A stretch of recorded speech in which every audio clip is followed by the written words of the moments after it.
रंजीत बवेजा जी का सवाल है, जय कॉर्पोरेशन के बारे में पूछ रहे हैं, क्यों पूछ रहे हैं? चलिए, जब पूछ ही लिया है तो फिर 132 शेयर 230 में खरीदा है। फिर जोड़ूंगा क्यों खरीदा था। ठीक है जी, जब आपने किया है तो कुछ ना कुछ इसका जवाब तो हम जरूर निकाल कर आएंगे। और 230 230, अच्छा जी।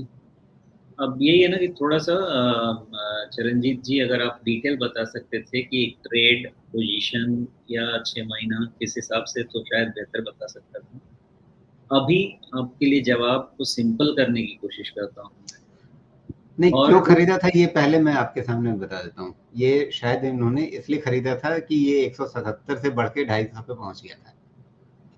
वो ठीक है साहब, लेकिन 230 पे क्यों खरीदा था? वहाँ तो बिक रहा है, सब कुछ दिख रहा है, बिक रहा है वहाँ। नहीं, हो सकता है इन्होंने चढ़ते समय यहाँ खरीद लिया हो। ये अगस्त में, जब ये चल रहा था 21 अगस्त 22 अगस्त वगैरह। नहीं, देखिए, अब चलिए एजुकेशन का काम कर देते हैं। यही आपका तो अगर चाहिए। चढ़ते समय आपने अगर 230 पे खरीदा था, तो पहला जो आपने ये जो ग्रीन कैंडल का मैक्सिमम हाई देख रहे हैं ना, वो 237 का है। तो 237.70 नहीं, उसके लेफ्ट के लेफ्ट, ये वाला, ठीक है। अब यहाँ से इसने क्या, एक माइनर प्रॉफिट बुकिंग की। ओके, इसके बाद माइनर प्रॉफिट बुकिंग पे आपका लो आया है 218 का, जहाँ से इसका नेक्स्ट प्राइस शुरू हुआ। अब आप कह सकते हैं कि चलो बाबा, 236 निकला तो हमने खरीद लिया, बिकॉज फिर से फ्रेश राइज आएगी। 100% करेक्ट किया अपने ट्रेडिंग स्टैंड पॉइंट से। लेकिन जब आपने वो काम किया तो फिर आपने दूसरा काम ये नहीं किया कि 218 के नीचे स्टॉप लॉस लगाएं। तो आप ट्रेड क्या कर रहे हैं उसके हिसाब, आपके उस मेथड के हिसाब से आपके target and stop loss set होने चाहिए। तो जब आप खरीदने गए हैं इतने मोमेंटम में, तो आपका स्टॉप लॉस भी उस मोमेंटम के हिसाब से ही होना चाहिए, 218 का ही होना चाहिए था। उसके बाद सही जाए गलत जाए वो अलग बात है, किताब जो कहती है कि वो होना चाहिए। आपको जय कॉर्प को अब 232-33 के पहले मोमेंटम नहीं मिलेगा। अगर 232 के पहले मोमेंटम आया तभी मोमेंटम मिलेगा, उसके पहले नहीं मिलेगा। दूसरी बात यह है कि 200 के नीचे इसका करेक्शन 200 डीएमए का, तो 200 के नीचे आप समझे कि 10 से 20% का करेक्शन कहीं पे भी हो सकता है। 10% पे भी खत्म हो सकता है, 20% भी हो सकता है। तो अभी आपके पास जो रेंज है वो 200 टू 230 है।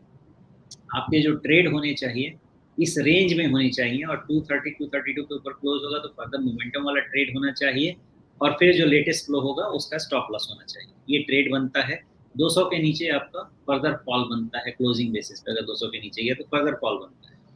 इसका पॉजिटिव स्टैंस 230 के पहले, मेरे हिसाब से 230-32 के पहले नहीं। जी, तो यहाँ पे बवेजा साहब आपने जहाँ पे खरीदा है, अब नई चाल बनेगी तो उसके ऊपर ही बनेगी। तो फिलहाल आप सिर्फ ईश्वर से प्रार्थना ये कर सकते हैं कि ये जो आपको बैगनी रंग की रेखा दिख रही है, ये 50 दिनों के मूविंग एवरेज की है। यहीं पे आपका 200 का लेवल आ रहा है, जिसके बारे में सोमेश जी आपको बार बार कह रहे हैं। 200 पे ध्यान रखिए। तो अगर ये 200 टूट जाता है तो फिर वो गलती मत कीजिएगा जो आपने ये 218 वाले लेवल पे कर ली थी। आपको इसका ध्यान रखना था, नहीं रख पाए किसी वजह से, कोई बात नहीं। अब कम से कम ज़्यादा बड़े खतरे से बचने के लिए आप 200 का ध्यान रख लीजिएगा। और अगर आप ट्रेड करना चाहते हैं, अगर अपने निवेश के हिसाब से इस शेयर में पैसा लगाया, तो मैंने सवाल पढ़ते ही सबसे पहले यही पूछा था कि क्यों खरीदा था। तो उससे आप समझ सकते हैं निवेश के लिए आपके पास बिल्कुल अलग कैटेगरी के शेयर होते हैं, और ट्रेडिंग किसी भी चीज़ में की जा सकती है, ये सोमेश जी कई बार कह चुके हैं। तो अगर आपने ट्रेडिंग के लिए किया तो कोई बात नहीं, लेकिन फिर आपको ट्रेडिंग के लिए उसके जो मतलब सारे डूज एंड डोंट्स हैं उनका पूरा ध्यान रखना पड़ता है। और इसीलिए मैंने चर्चा की शुरुआत में भी कहा कि वो सेबी ने बता रखा है, ट्रेडिंग में आपका लगभग 90% लोगों का पैसा नहीं बनता है।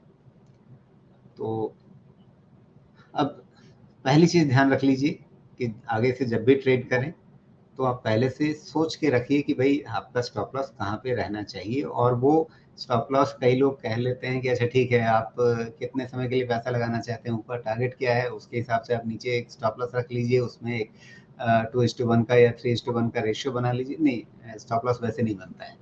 स्टॉप लॉस अगर आपको टेक्निकल बेसिस पे बनाना है तो वो आपको चार्ट पैटर्न देख करके उसके हिसाब से बनता है, वो इस हिसाब से नहीं बनता है कि आपके दिमाग में टारगेट क्या है। अब एक ही चीज, एक ही सवाल पे तो सारी चीजें नहीं बताई जा सकती, लेकिन मूल बात ये, अभी 200 का ध्यान रखिए और आगे के लिए किसी भी ट्रेड में स्टॉप लॉस का जरूर ध्यान रखिए।